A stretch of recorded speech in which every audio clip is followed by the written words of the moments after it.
This is Earth, the planet where we all live in. And in our planet, there are many countries. But before we go any further, let's take a little closer look at our world map. Here is our world map. Can you guess where you are? This is where you are, the United Kingdom. But this is not where we are going to talk about today. Where we will be talking about is very far, far, far from where you are. 5,873 miles to be exact. Can you guess where is it? Let's see if you guys guess it right.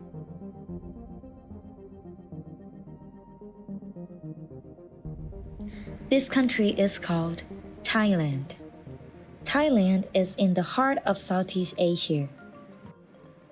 Thailand is often referred to as the land of smiles. It got this nickname because in Thailand, a smile is much more than just a smile. It's how Thai people express their kindness. Thailand is also known for spicy food, big elephants, golden Buddhas, temples, and fantastic markets.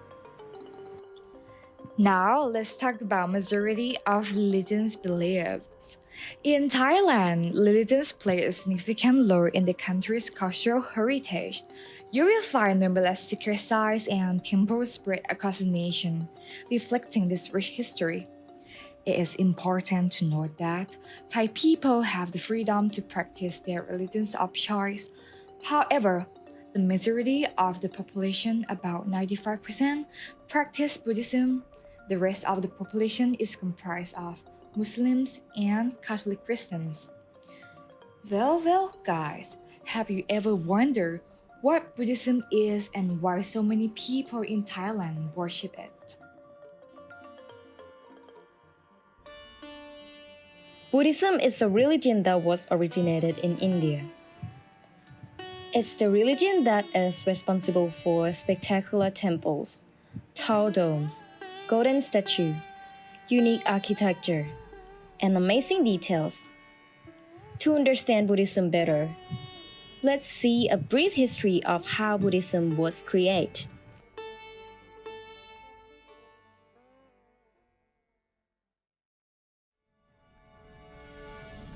A long time ago, a child named Sinthatha was born. He determined that he should be born the son of the king Sutthothana in the mighty city Kapilaphat. Shortly thereafter, his mother, the queen Mahamaya, dreamed of a white elephant entering her womb.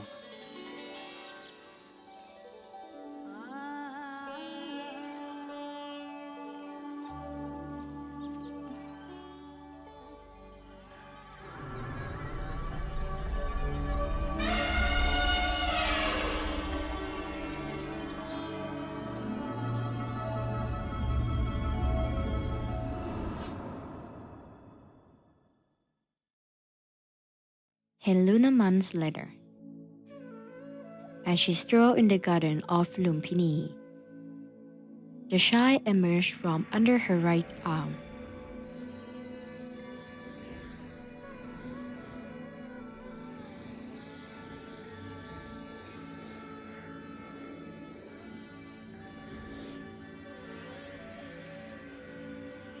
He was able to walk and talk immediately.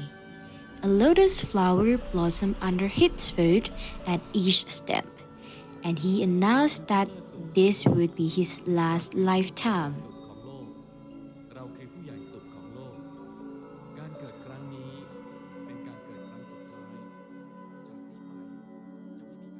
The king summoned the cursed astrologer to predict the boy's future. 7 of them believed the boy might grow up to be either a great king or a Buddha. But one astrologer was absolutely sure and said there was no doubt that this child was meant to become a Buddha.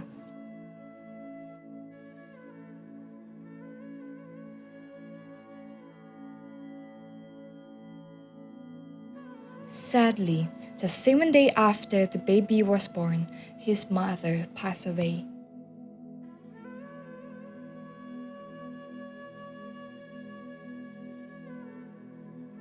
At the age of 16, he married the beautiful princess Yasodhara. When the prince was 29, however, his life underwent a profound change.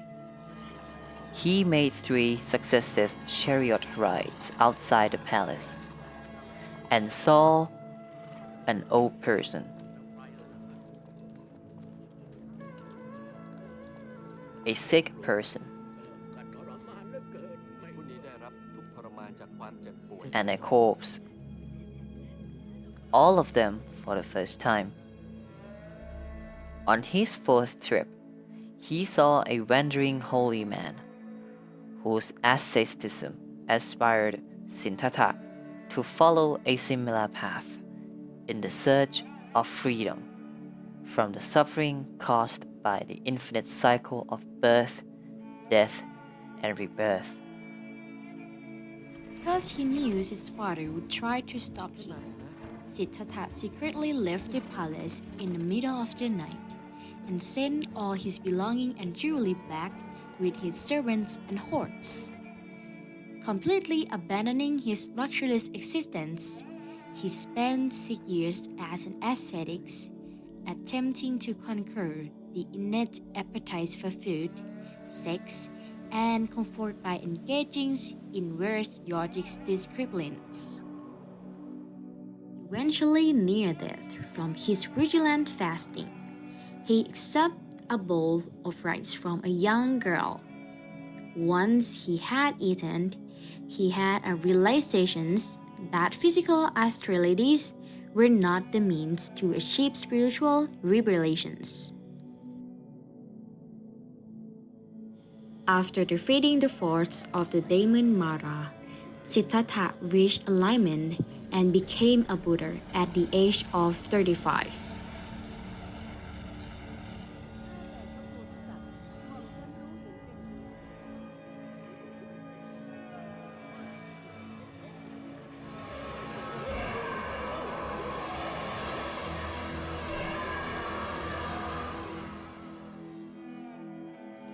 Seven weeks after his enlightenment, he left his seat under the tree and decided to teach others what he had learned, encouraging people to follow a path he called the middle way, which is one of balance rather than extremism.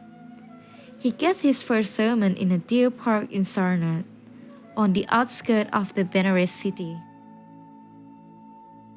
He soon had many followers and spent his next 45 years walking around northeast India, spreading his teachings.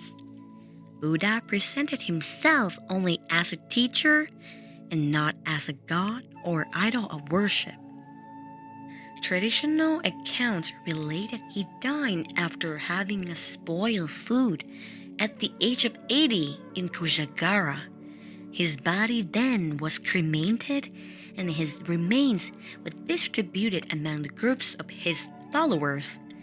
These holy relics were enshrined in a large semicircle burial mounds known as stupas, many of which became important places of pilgrimage we know today.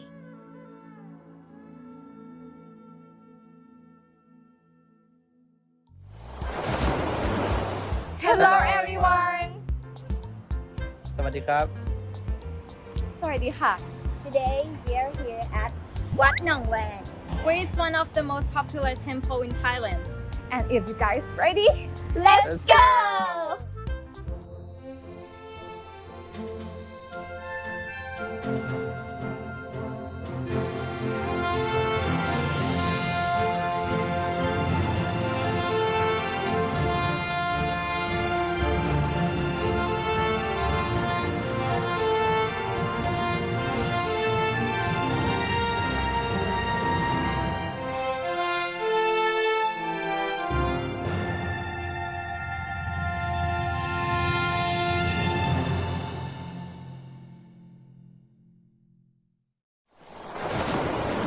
Wat Nong Wang is Khon Kaen city's biggest, most important temple, and also its one must-see tourist attraction. It was founded in 1789, the same year the city was settled, though there are no old buildings left. It became a royal temple in 1984. About 55 monks and 225 novices live here. It's ordinary in most regards, except for the stunning 9-story พระมหาธาตุแก่นนคร a stupa unlike any other in Thailand. On the first story, crystal houses for relics of the Buddha are stationed on a movable throne with 3 Buddha images in the middle. On the left are a lot of Buddha's chase-bone relics and a lot of disciples' relics contained in the glass jars. Besides, there are 108 monks' arm bowl tables, which each bowl represents one of Buddha's disciples. Moreover, people offer coins to get good luck in their life and their family. Go straight to pay respect for the Buddha image on each birthday to bring good luck. You can also check out your life in cast lots with a Chinese fortune teller and a brass elephant helping you making your decision.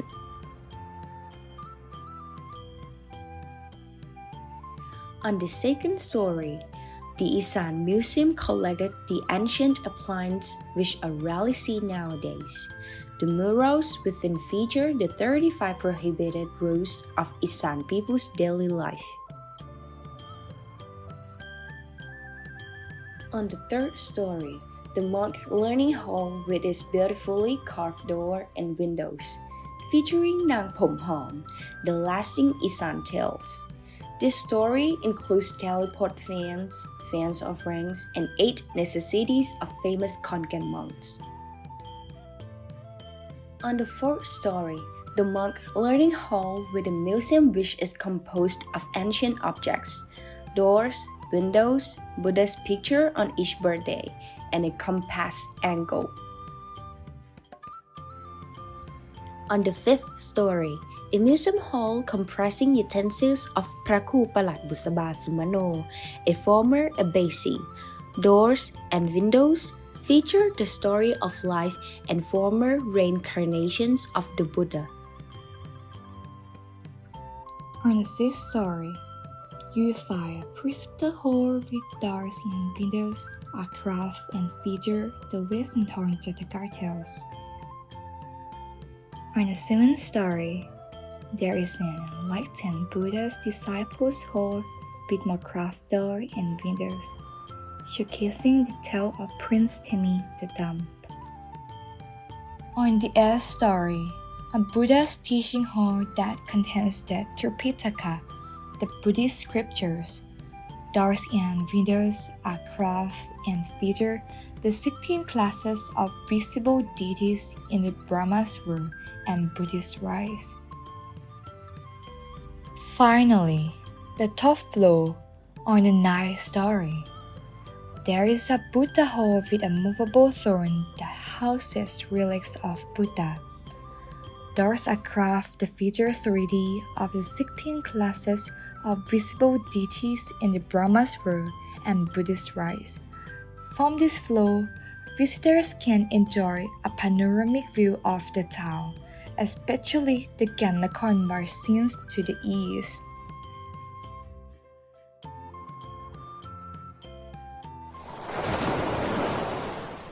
Good afternoon, Grandma. Today, I have a question to ask about Buddhism. In your opinion, what do you think Buddhism is? It is what we worship every day. We are Thai people and we all worship Buddhism. It's something I've always respected, and every Buddhist holy day, I would make a merit and pray. And what about Buddha, Dhamma, and Sangha? In terms of their meanings, why must Buddhism be involved?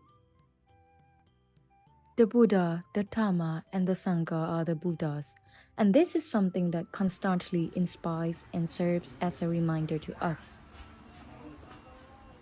It is the spiritual anchor of Buddhists. What does the word merit mean to your personality? The word merit for me is very broad and spatial. It is going to the temple to make a merit and it makes me feel comfortable. Do merits only need to be done in temples? No, making merit doesn't have to be done only at the temple. If you see homeless people with no home sleeping on the side of the road, you can make merit for him. For example, if you have money, give it to him in as small an amount as you have. This is the happiness that I have made. Thank you so much.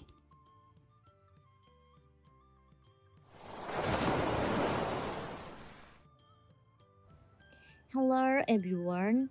Right now we are inside of the temple and this is the atmosphere for people who come to make merit.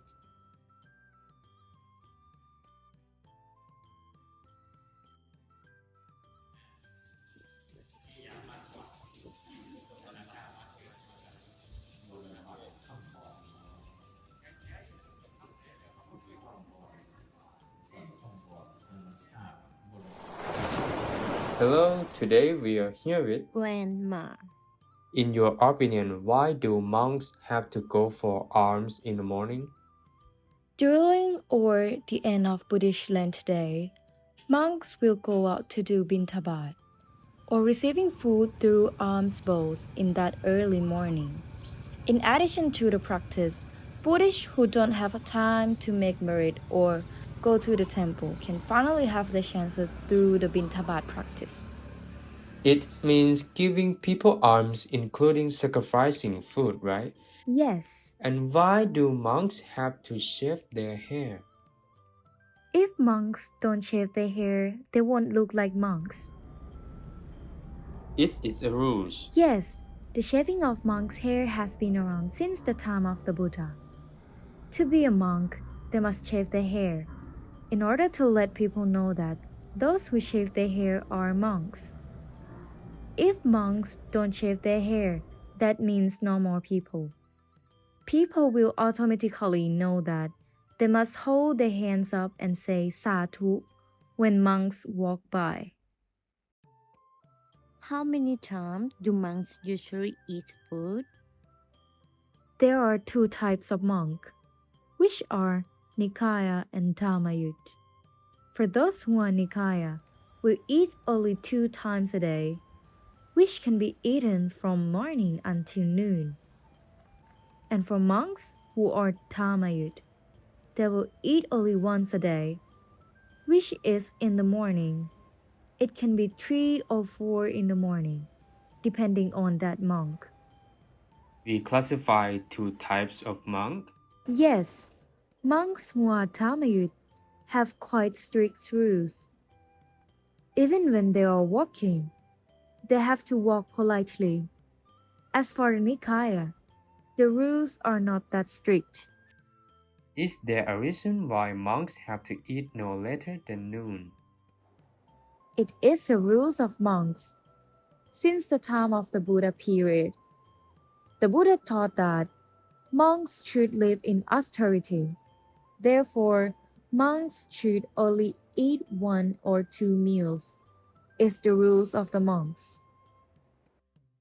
It's also a sacrifice of desires. Yes. Thank you so much.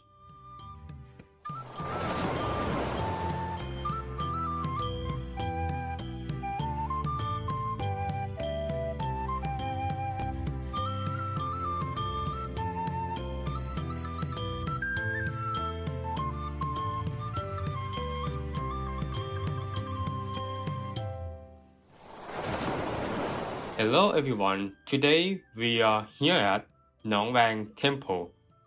Monk, what is the meaning of Buddhism? So first we must understand that Buddhism comes from 2 words, that is monk and religion. The monk refers to the Buddha and the word religion is the Buddha's teaching. Buddha's teaching is the core of Buddhism as we say it. To put it simply, is the teaching of the Buddha. So, what does the word Buddha, Dharma, and Sangha mean? We must first understand that these three elements in Buddhism is the thing that complete the religion.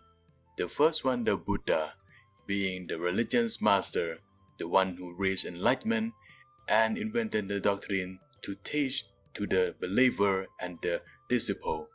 And the second one is the Dhamma, the doctrine of teaching. The last one is the monks. They are the direct disciple of Buddha. They are the people that spread Buddha's teaching throughout the land.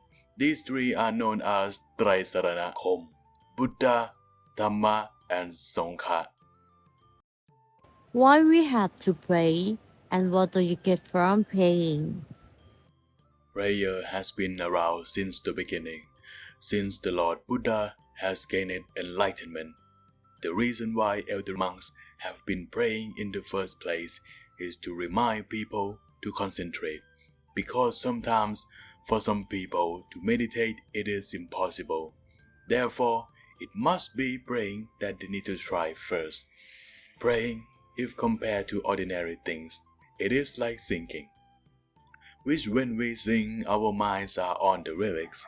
As for Buddhist language, it is called samadhi, which means concentrating on our mind, posture, and emotions on whatever you are doing at the moment, whether long or short. Do not be distracted and let the mind be concentrated. This is why praying is necessary.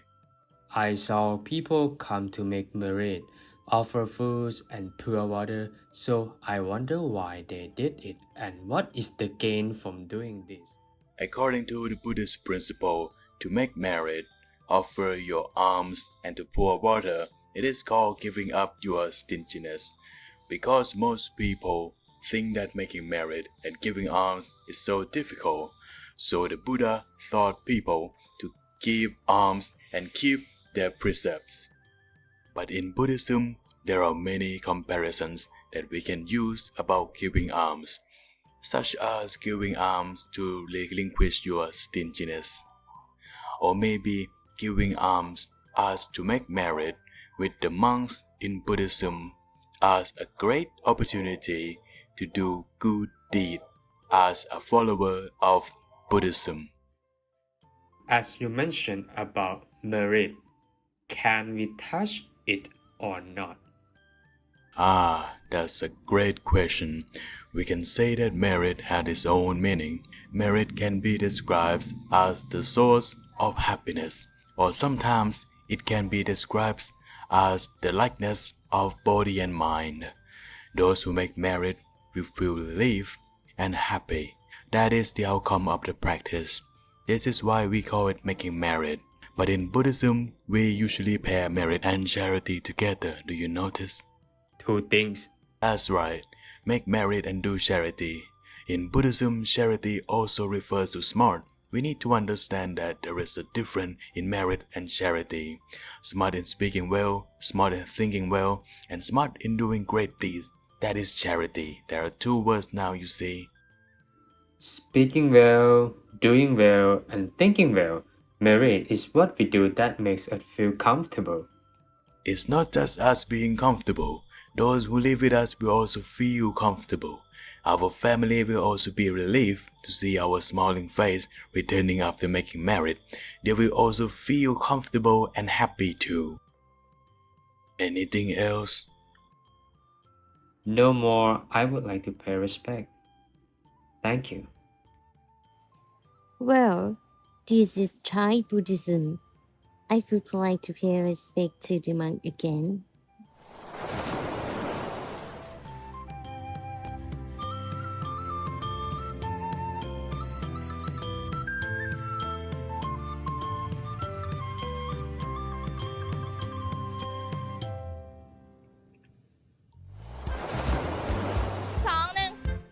And this is the one of the biggest religion in the world.